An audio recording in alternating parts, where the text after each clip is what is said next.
Hello everyone, welcome back to my channel. ಇವತ್ತು ನಾವು ಮಾವಿನ ಗಿಡದ ಕಸಿಯನ್ನು ಹೇಗೆ ಮಾಡೋದಂತ ತೋರಿಸಿಕೊಡ್ಲಿಕ್ಕಿದ್ದೇವೆ. ನಮ್ಮ ಅದರಲ್ಲಿ ಎಕ್ಸ್ಪರ್ಟ್ ಇದ್ದಾರೆ ತುಂಬ. ಸೊ ಅವರು ಇವತ್ತು 3 ರೀತಿಯಲ್ಲಿ ಮಾವಿನ ಗಿಡದ ಕಸಿಯನ್ನು ಹೇಗೆ ಮಾಡೋದಂತ ನಿಮಗೆಲ್ಲರಿಗೂ ತೋರಿಸಿಕೊಡ್ತಾರೆ. ಸೊ ಬನ್ನಿ ನೋಡೋಣ. ಇವರು ವೆಂಕಟೇಶ್ ಅಣ್ಣ ಅಂತ. ನಮಸ್ತೆ ವೆಂಕಟೇಶ್ ಅಣ್ಣ. ನಮ್ಮ ಮನೆಯ ಮಾವಿನ ಸಸಿ ಇದು. ನನ್ನ ತಂದೆಯವರು ಚಿಕ್ಕದಿರುವಾಗ ಎಲ್ಲಿಯೋ ಒಂದು ತಂದ ತಳಿಯಲ್ಲಿ ಮಾವಿನ ಮರ ಮಾಡಿದ್ದಾರೆ. ಅವರಿಗೆ ಆ ಮಾವಿನ ಮರ ತುಂಬ ಹವ್ಯಾಸ, ಅಂದರೆ ಬೇರೆ ಬೇರೆ ವೆರೈಟಿ ಮಾವಿನ ಗಿಡಗಳನ್ನು ತಂದು ಬೆಳೆಸುವಂಥದ್ದು. ಅದೇ ಆ ತಳಿಗಳನ್ನು ನಾನು ಉಳಿಸ್ಬೇಕಂತೇಳಿ ಅದೇ ಮರದ ಗೆಲ್ಲು ಅನ್ನು ತಂದು ಅಮ್ಮನವರಿಗೆ ಕಸಿ ಕಟ್ಟಲಿಕ್ಕೆ ಅದರ ಬಗ್ಗೆ ಗೊತ್ತಿದ್ದು. ನನಗೆ ತುಂಬ ಕಡೆ ನಾನು ನೋಡಿದೆ, ಯಾರು ಕಸಿ ಕಟ್ಟೋ ಸಿಗ್ತಾರೆ ನನಗೆ, ಅಂದರೆ ಅದರ ಬಗ್ಗೆ ಕಲಿಬೇಕಿತ್ತು. ತುಂಬ ಕಡೆ ಟ್ರೈ ಮಾಡಿದ್ದೇನೆ, ಯಾರು ಅಷ್ಟು ಸಿಗಲಿಲ್ಲ. ಮತ್ತು ಅಮ್ಮನಿಗೆ ಅದ್ರ ಬಗ್ಗೆ ಒಳ್ಳೆ ಮಾಹಿತಿ ಉಂಟಂತ ತಿಳಿದು ಅದಕ್ಕೆ ನಾನು ಕಸಿ ಕಟ್ಟುವ ಅಂತ ತಂದಿದ್ದೇವೆ. ನಾವೀಗ ಅಮ್ಮನ ಹತ್ರ ಮಾಡ್ತೇವೆ. ಮೊದಲೇದಾಗಿ ಗಿಡದ ಮೇಲಿನ ಭಾಗವನ್ನು ಈ ರೀತಿಯಲ್ಲಿ ಕಟ್ ಮಾಡಿ ತೆಗಿಬೇಕು. ನೋಡಿ, ನಮ್ಮ ಮನೆಯ ಮರದ್ದು ಈ ಮರದ್ದು ನಾನು ಅದರ ವಂಶವನ್ನು ಉಳಿಸಬೇಕಂತೇಳಿ ತಂದಿದ್ದೇನೆ. ಇದಕ್ಕೆ ಇದು ಅದೇ ಮರದ್ದು ಸಸಿ, ಅದೇ ಮರದ್ದು ಅದೇ ಗೊರಟೆ, ಅದಕ್ಕೆ ಕಸಿ ಕಟ್ಟುವ ಅಂತ ಹೇಳಿ ಆಯ್ತಾಯ್ತು. ಮೊದಲು ಗೆಲ್ ತಗೊಂಡಿದ್ದೇವಲ್ಲ, ಅದನ್ನ ಈ ರೀತಿ 1 ಇಂಚು ಸಿಪ್ಪೆ ತೆಗೆದಿರ್ಬೇಕು. ಇದರ ಮಧ್ಯ ಸೀಲ್ ಮಾಡ್ಬೇಕಲ್ವಾ? ಈಗ ಇದು ಸೀಳಿದೇವಲ್ಲ, ಇದು ಅಳತೆ ಪ್ರಕಾರ ಇದರಷ್ಟೇ ಸೀಳಬೇಕು. ಇದರಷ್ಟೇ ಆಳವಾಗಿ ಸೀಳಿದ್ದನ್ನ ಜೋಡಿಸ್ಬೇಕು. ಅಂದ್ರೆ ಈ ರೆಂಬೆಯ ಎಷ್ಟು ಸೀಳಿರ್ತೇವೆ ಅದರಷ್ಟೇ ಇಲ್ಲೂ ಅಲ್ಲ, ಎಷ್ಟು ಸಿಪ್ಪೆ ತೆಗೆದಿದ್ದೇವೆ ಅಷ್ಟು ಸೀಳ್ಬೇಕು. ಅಷ್ಟು ಆಳಕ್ಕೆ ಆಳದಷ್ಟೇ ಸೀಳಬೇಕು. ಸೀಳಿದ ಮೇಲೆ ಈ ಥರ ಜೋಡಿಸ್ಬೇಕು. ಅಂದರೆ ಯಾವ ಗಿಡವನ್ನು ಕಸಿ ಮಾಡಲಿಕ್ಕೆ ಉಂಟು ನೋಡಿ, ಅದರದ್ದು 1 ಇಂಚು ಭಾಗವನ್ನು ಸಿಪ್ಪೆ ತೆಗಿಬೇಕು. ಪುನಃ ಯಾವುದಕ್ಕೆ ಜೋಡಿಸಬೇಕು ಅದರಲ್ಲೂ ಕೂಡ 1 ಇಂಚು ಭಾಗವನ್ನು ಸೀಳಬೇಕು. ಎರಡನ್ನು ಜೋಡಿಸಿ ಈ ರೀತಿಯಲ್ಲಿ ಪ್ಲಾಸ್ಟಿಕ್ಕನ್ನು ತಗೊಂಡು ಕ್ಲೀನಾಗಿ ಕಟ್ಟಿ ಬಿಡಬೇಕು.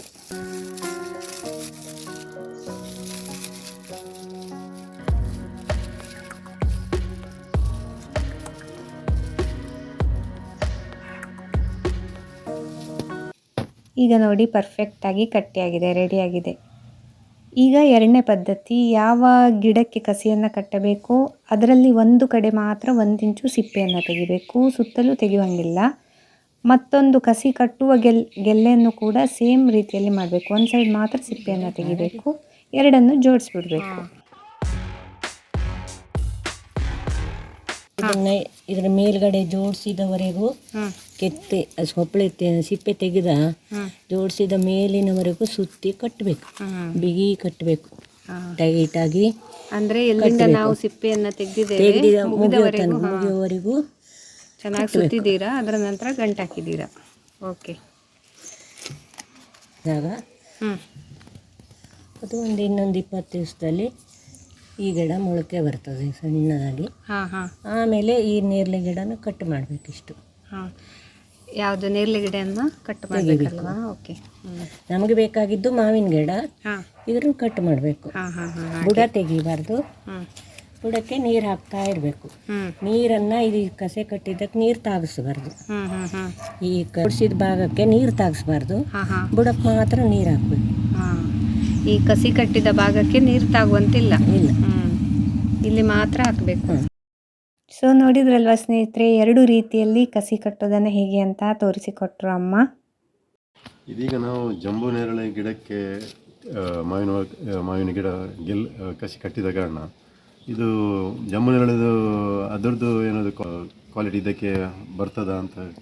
ಇಲ್ಲ, ಇದು ಕಸೆ ಮಾಡ್ಲಿಕ್ಕಷ್ಟೇ. ಅಂದರೆ ಜೀವ ಇದ್ದಿದ್ದು ಒಂದು ಬೇರಿದ್ದಿದ್ದು ಸಸಿಗೆ, ಯಾವ ಸಸಿ ಬೇರಿದ್ದ ಸಸಿ ನೇರಳೆ ಅಂತಲ್ಲ, ಯಾವುದೂ ಬರ್ಬೋದು, ಯಾವುದಕ್ಕೂ ಮಾಡ್ಬೋದು. ಆ ಮಾವಿನ ಮರದ್ದೇ ಗೊರಟೆ ಹಾಕಿ ಮಾಡಿದ್ದಕ್ಕೂ ಇದು ನಾವು ಹಾಗೆ ಮಾಡಿದ್ದೇವಲ್ಲ, ಮಾವಿನ ಮರದ್ದೇ ಬರ್ತದೆ.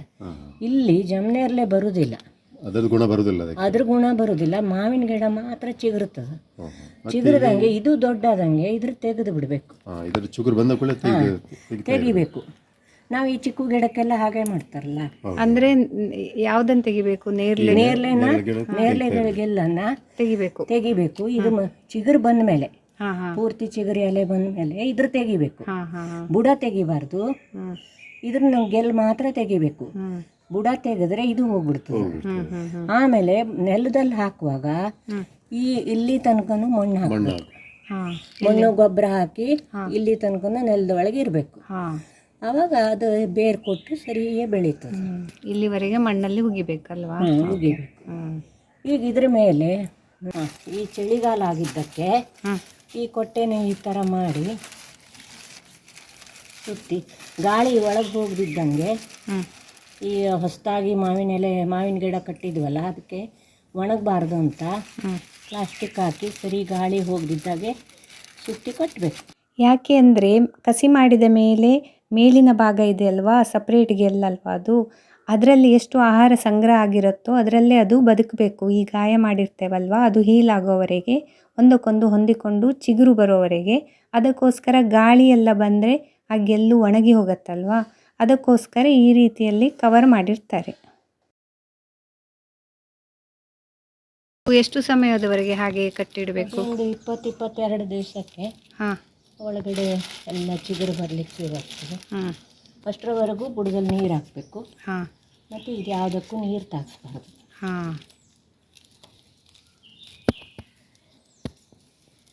ಈಗ ನಾವು ಇಲ್ಲಿ ಕ್ಲೋಸ್ ಮಾಡಿದ್ದೇವಲ್ಲ, ಈಗ ಗಾಳಿ ಬೆಳಕು ಏನು ಇಲ್ಲದೆ ಈ ಚಿಗುರು ಬರಲಿಕ್ಕೆ ತೊಂದರೆ ಆಗೋದಿಲ್ವಾ? ಇಲ್ಲ, ನಾವು ಈ ಗಿಡಕ್ಕೆ ಬೇರೆ ಬಂದ ಗಿಡ ಅಲ್ವಾ ಇದು, ಮೊದಲಿನ ಹೊರಟು ಹಾಕಿದ್ದು, ಅದಕ್ಕೆ ನೀರು ಹಾಕ್ತಾ ಇರ್ತೇವಲ್ಲ, ಹಾಗಾಗಿ ಅದರಿಂದ ಈ ಗೆರೆ ಆಹಾರ ತಗೊಳ್ತದೆ, ಚಿಗುರು ಬರ್ತದೆ. ಇನ್ನು ಮೂರನೇದು ನೆಲದಲ್ಲಿರುವ ಗಿಡಕ್ಕೆ ಕಸಿ ಮಾಡಿದ್ದಾರೆ ನೋಡಿ. ಸೊ ನೋಡಿದ್ರಲ್ವ ಸ್ನೇಹಿತರೆ, 3 ರೀತಿಯಲ್ಲಿ ಮಾವಿನ ಗಿಡದ ಕಸಿಯನ್ನು ಹೇಗೆ ಮಾಡೋದಂತ ನನ್ನಮ್ಮ ತೋರಿಸಿಕೊಟ್ಟಿದ್ದಾರೆ. ಹಾಗೆ ಒಳ್ಳೆ ಇನ್ಫಾರ್ಮೇಷನ್ ಸಿಕ್ಕಿತ್ತಲ್ವಾ. ಈ ವಿಡಿಯೋನ ನಿಮ್ಮ ಫ್ರೆಂಡ್ಸಿಗೆಲ್ಲ ತಪ್ಪದೇ ಶೇರ್ ಮಾಡಿ. ಮತ್ತು ವೆಂಕಟೇಶ್ ಅಣ್ಣ ಅವರ ಮನೆಯಲ್ಲಿ ಈ ಕಸಿ ಮಾಡಿದ ಗಿಡ ಒಳ್ಳೆ ರೀತಿಯಿಂದ ಚಿಗುರಿ ಗಿಡವಾಗಿ ಮರವಾಗಿ ತುಂಬ ಮಾವಿನ ಹಣ್ಣೆಲ್ಲ ಬಂದು ಖುಷಿಯಿಂದ ತಿನ್ಕೊಂಡಿರುವಂಗಾಗಲಿ ಅಂತ ಹಾರೈಸ್ತಾ ನನ್ನ ನೆಕ್ಸ್ಟ್ ವಿಡಿಯೋದೊಂದಿಗೆ ಮತ್ತೆ ಸಿಗ್ತೇನೆ. ಅಲ್ಲಿವರೆಗೆ ಟೇಕ್ ಕೇರ್, ಬಾಯ್.